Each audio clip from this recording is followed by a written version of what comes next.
Hi, బాగున్నారా?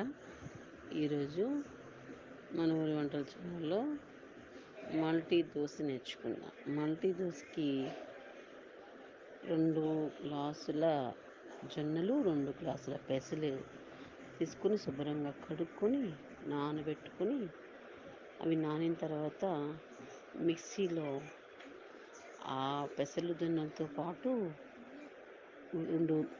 4 ఉల్లిపాయలు, 4 పచ్చిమిరపకాయలు, అల్లం ముక్క వేసి గ్రైండ్ చేసుకొని పెట్టుకుందాం.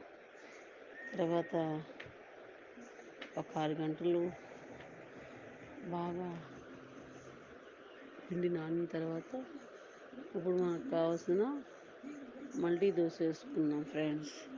ఈ మల్టీ దోశలో ఫ్రెండ్స్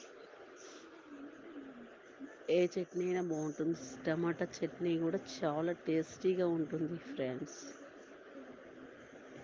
మా మన ఊరి వంటల ఛానల్కి మీరందరూ మా వీడియోని లైక్ చేయండి, షేర్ చేయండి, సబ్స్క్రైబ్ చేయండి ఫ్రెండ్స్. మన ఊరి వంటల ఛానల్ని మీరు తప్పక చూడండి ఫ్రెండ్స్.